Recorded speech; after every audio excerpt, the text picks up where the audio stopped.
एका युनिटला 2.5 रुपये आहे महाराष्ट्राबाहेर, मग महाराष्ट्रामध्येच 1 युनिटला 8 रुपये का आहे बरं? हे तरी विचार करा ना तुम्ही, हे कमी करा ना। लाडकी बहीण काय लाडकी बहीण, 1,500 रुपये देऊन 1,000चा सिलेंडर गेला तर 500 रुपयात घर चालणार आहे का? ज्यांच्या नवऱ्याला 8 आणि 10,000 रुपये पगार आहे, 12 तास तो मेहनत करतोय, 10,000मध्ये आम्ही घर कसं चालवायचं बरं? कर्जही कुठे मिळत नाही। केंद्र सरकारचं तिसऱ्या टर्मचं पहिलं अर्थसंकल्पीय अधिवेशन येत्या 23 रोजी सादर होणार आहे। मागील लोकसभा निवडणुकीला संविधानाच्या मुद्द्यावरती भाजप सरकारला मोठा फटका बसला असला तरी बेरोजगारी आणि महागाईचा मुद्दा प्रकर्षणीय जाणवत होता। त्यामुळे निर्मला सीतारामन या अर्थसंकल्पीय अधिवेशनात काय तरतूद करते हे पाहणं महत्वाचं असेलच, परंतु या अर्थसंकल्प अधिवेशनामध्ये सर्वसामान्य गृहिणी आणि करदात्यांचे काय अपेक्षा आहेत हे जाणून घेऊया या व्हिडिओच्या माध्यमातून। अहो, तिसऱ्यांदा नरेंद्र मोदी पंतप्रधान झालेले आहेत काय? त्यांनी टीव्हीला जीएसटी लावला नाही, मोबाईलला लावला नाही काय, आणि अन्नधान्यांवर जीएसटी, त्या पनीरवर जीएसटी, गॅस 1200 रुपये झालेला आहे, वीज दर वाढलेला आहे। सामान्य बाईने काय करायचंय? नवऱ्याचा पगार आहे तो आहेच काय, त्याच्यातच भागवायचं, त्याच्यामधून घरात किती कटकटी होत आहेत, ते मोदींना काय कळणार आहे? मी म्हणत नाही सरकार कोणतं येऊ आणि जाऊ, आम्हाला त्याच्याशी काही घेणं देणं नाही, पण आज आम्ही आमच्या मुलाबाळांचं कसं करायचं? काय खायला घालायचं? साधी ज्वारी 50 रुपये किलो झालेली आहे, मिरची 30 रुपये पावशेर झालेली आहे, चटणी भाकरी सुद्धा खाऊ घालण्याचं त्यांना आम्हाला धाडस होत नाहीये। काय करायचं काय आम्ही? काय मुलांचं शिक्षण आहे, मुलांच्या शिक्षणासाठी तुम्ही काय करणार आहे? काय मुलांची फी कमी केली आहे का? बेरोजगारी तुम्ही कमी केलेली आहे का? तेही केलेलं नाहीये काय। तर आता तुम्ही लाडकी बहीण योजना चालू केलेली आहे। अहो, लाडकी बहीण योजनेमध्ये खरंच लाडक्या बहिणीला मिळणार आहे का सावत्र बहिणीला मिळणार आहे? कोणत्या बहिणीला मिळणार आहे हे तरी सांगा तुम्ही, आम्हाला कळत नाहीये की आम्ही काय करावं। अहो, दिशाभूल झालेली आमची, इकडं फॉर्म घेऊन पळतोय, तिकडं फॉर्म घेऊन पळतोय, की कुठंतरी आम्हाला घर व्यवस्थित चालवता येईल। खरं सांगायचं दादा तुम्हाला, कोणतंही सरकार आलं आणि कोणतंही सरकार गेलं तरी आम्हाला काही फरक पडणार नाही, परंतु आमच्या सारख्या सामान्य गृहिणींचा या सरकारने बजेटमध्ये विचार केला पाहिजे काय। हे त्यांनी केलेलंच नाहीये। त्यांनी गाडी घोडा, ते काय सिगारेट, दारू, ह्या सगळ्या गोष्टींवर केलेलं आहे। अहो, त्यांना कळायला पाहिजे होतं। अर्थसंकल्पामध्ये केंद्राच्या अर्थसंकल्पामधनं तुमची काय अपेक्षा असेल? अहो, त्यांनी अन्नधान्यावरच जरा थोडस महागाई तर कमी केली पाहिजे काय। रेशनिंगला धान्य मिळत नाहीये आणि गॅस नाहीये। अहो, गॅस सुद्धा, वीज दर काय झालेला आहे? अहो, 2.5 रुपये 3 रुपये, आपण महाराष्ट्राच्या बाहेरचा वीज दर बघा तुम्ही, एका युनिटला 2.5 रुपये आहे महाराष्ट्राबाहेर, मग महाराष्ट्रामध्येच 1 युनिटला 8 रुपये का आहे बरं? हे तरी विचार करा ना तुम्ही, हे कमी करा ना। अर्थसंकल्प साजरा केलाय तुम्ही, पण अर्थसंकल्प आमच्या सारख्यांना कळत नाहीये, पण तुम्ही निदान अर्थसंकल्पाचा विचार तरी करा ना, की सर्वसामान्यांना ते परवडलं पाहिजे। अहो, तुम्ही सगळ्या हाय लेवलच्या लोकांचा विचार करताय, पण हाय लेवलच्या लोकांचा विचार करत असताना आमच्या सारख्या तळागाळाच्या लोकांचा विचार करा ना। ज्यांच्या नवऱ्याला 8 आणि 10,000 रुपये पगार आहे, 12 तास तो मेहनत करतोय, 10,000मध्ये आम्ही घर कसं चालवायचं बरं? कर्जही कुठे मिळत नाही। तर 2004 पूर्वी जे गॅस 400 रुपयांनी होता, तो आज 1100 रुपये 1200 रुपये इतक्यापर्यंत पोहोचलाय। परत कडधान्यांचे भाव वाढल्यात, परत त्या बजेट मधनं कडधान्य थोडं कमी करण्यात यावं, किंवा डिझेल, पेट्रोल, ह्या सगळ्या वस्तू ज्या आहेत, ज्या मूलभूत सुविधा आहेत, ह्या मूलभूत सुविधावरती असा एक घात केल्यासारखं केलेला आहे सरकारने, केंद्र सरकार। ह्याच्यावरती ते कठोर पावलं उचलली पाहिजे। त्यांनी संसदमध्ये त्यांनी हा विषय मांडला पाहिजे बजेटवरती, आणि या बजेटवरती जे हा विषय मांडणं हे अत्यंत गरजेचं आहे सामान्य महिलांसाठी, गोरगरीब महिलांसाठी। आज ज्या महिलेच्या पतींना 10 वर्षापूर्वी जो 10,000 पगार होता, आज 10 वर्षानंतर देखील आज 2024 मध्ये देखील 10-12 हजारच पगार आहे। त्या 10-12 हजार पगारामध्ये आजचं बजेट कसं चालवायचं?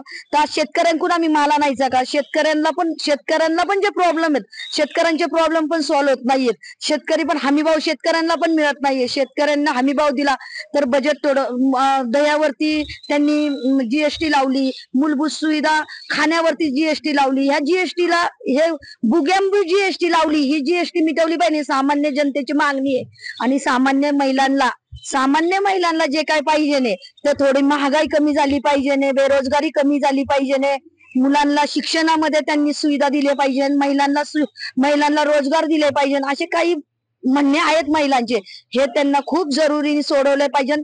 तर येणाऱ्या 27 मध्ये 28 मध्ये मोदी पंतप्रधान तर बनणारच नाही, पण आम्हाला विचार केल्याशिवाय, महिलांचा विचार केल्याशिवाय हे प्रश्न सोडणार नाही आम्ही। आता हे जे अंदाजपत्रक सादर होणार आहे हे काय अंतरिम असणार नाही, त्याच्यामुळे याच्यामध्ये काही करविषयक प्रमुख जे मुद्दे आहेत त्याच्या अत्यंत रास्त अपेक्षा सर्वसामान्य जनतेच्या आहेत. सगळ्यात पहिला मुद्दा म्हणजे असा की या देशामधली सांपत्तिक विषमता आणि उत्पन्नाची विषमता अत्यंत भीषण दराने वाढते आहे. त्याच्यामुळे या कररचना जी आहे म्हणजे प्रत्यक्ष कर ज्याला म्हणतो, direct taxes, income tax, corporate tax, याच्यामध्ये खूप सुधारणा होण्याची गरज आहे. आणि सुधारणा म्हणजे श्रीमंतांना सवलती असं नसून त्याच्या बरोबर उलट जे अतिश्रीमंत असा जो गट आहे वरचा, की ज्यांचं उत्पन्न वर्षाला 1 कोटी रुपयापेक्षा जास्ती आहे किंवा 10 कोटी रुपयापेक्षा जास्ती आहे, त्यांच्यावरती एक विशेष कर हा ऍडिशनल त्याला आपण म्हणतो एक वेगळ्या रेटनी आकारला गेला पाहिजे. हा पहिला मुद्दा आहे. दुसरा मुद्दा म्हणजे असा की या देशामधला जो वेल्थ टॅक्स आहे, हा वेल्थ टॅक्स हा रद्द केला गेला. हा 2016 मध्ये जेव्हा जेटली अर्थमंत्री होते तेव्हा तो रद्द केला. तो पुन्हा सुरू करण्याची गरज आहे, कारण संपत्तीतली विषमता प्रचंड वेगाने वाढते. 10% लोकांकडे जवळजवळ 70% जास्ती संपत्ती आहे आणि 1% लोकांकडे 57% संपत्ती आहे. तेव्हा याचा कुठेतरी गांभीर्याने विचार झाला पाहिजे. तिसरा मुद्दा म्हणजे असा की आता जे बेरोजगारीचा जो सगळ्यात महत्वाचा प्रश्न आहे त्याच्यावरती केंद्र सरकारने स्वतःची रोजगार हमी योजना जी मनरेगा सोडून जे सुशिक्षित आहेत, जे शिक्षित आहेत त्यांच्यासाठी सुरू केली पाहिजे. ज्या पद्धतीनं आता बेरोजगारांच्या फौजा या कुठल्याही परीक्षेसाठी अर्ज करतात, अत्यंत मोठे शिक्षित सुद्धा युवक हे बेरोजगार पडलेले आहेत, त्यांच्यासाठी कुठली तरी रोजगार हमीची गरज आहे. तेव्हा या किमान अपेक्षा या बजेटमधून आहेत. याच्यापेक्षा बरंच काही सांगता येईल, परंतु आता मुख्य मुद्दा मी कर आणि तातडीची उपाययोजना याच्यावरती बोललो. फक्त एक मुद्दा अजून सांगायचा आहे की शेतकऱ्यांच्यासाठी हमी भावासाठी जी तरतूद आहे त्या म्हणजे मोठ्या प्रमाणात वाढ व्हावी, तरच या देशातला शेतकरी जगेल असं मला वाटतं. साधारण बजेट मधनं अपेक्षा आहे. सिलेंडर आज इतकी महाग झालीये, 400ची सिलेंडर आज 1200ला. प्रत्येक महिला, आमच्या सारख्या सर्वसामान्य महिला 1200 दर महिन्याला भरतीये. सिलेंडर स्वस्त झाला पाहिजे. तुरीची डाळ इतकी महागली आहे. ज्वारी आज 75 रुपयांनी झाली. आम्हाला धान्य स्वस्त हवंय. आणखीन आज सोनं जे इतकं महाग झालंय, आज कुठल्या मुलीचं गरीबाचं लग्न करायचं म्हटल्यानंतर तिला 2 डोरली तरी निदान किमान करावं लागतं. आज ते 2 डोरली पण सर्वसामान्य लोक घ्यायचं म्हणजे विचार करतय. अन्नधान्य इतकं महाग झालंय. 10,000 20,000 जरी पगार असली तरी ते पुरेसे पडत नाहीये सध्याच्या काळात. आम्हाला असं वाटतं की प्रथम तर धान्य कमी झालं पाहिजे. धान्याचे रेट जे कमी, काय रेट कमी झाले? तुरीची डाळ, ज्वारी, बाजरी, तांदूळ जे इतकं स्वस्त होतं ते आज आम्हाला विचार करून 1,500-2 हजारात राशन यायचं, आज 6,000 सुद्धा त्या महिलाला पुरत नाही. आम्हाला ती अपेक्षा आहे की थोडस कमी झालं पाहिजे, अपेक्षा करते. आज जी सरकारने महागाई केली आहे त्याबद्दल मला एकच बोलायचंय की सरकारने एवढी महागाई केली की सकाळी उठल्यापासून महिलेला तोंड द्यावं लागतं. मोदी सरकार तिसऱ्यांदा आले पण त्याचा काय महिलांना उपयोग आहे? सर्वसामान्य महिलांना सकाळी उठलं तर दुधावर जीएसटी, तेलावर जीएसटी, सगळ्या प्रत्येक गोष्टीवर जीएसटी एवढी महाग केली तर सर्वसामान्य महिलांनी कसं जगायचं? जर जी धुणे भांड्याची महिला कामाला जात असेल तिने घर भागवायचं का सिलेंडर आणायचा, या सर्व गोष्टीकडे बघायचं. सरकारला एवढंच म्हणणं आहे की मुलांना हे लाडकी बहीण लाडका भाऊ हे करण्यापेक्षा मुलांना जे शिक्षण आहे त्यामध्ये अनुदानांची तरतूद करावी.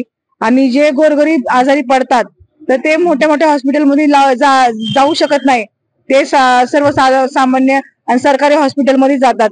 तर दवाखान्याची जीएसटी कमी केली पाहिजे आणि दवाखान्याचे सवलती दिल्या पाहिजे. मुला मुलींकडे लक्ष दिलं पाहिजे.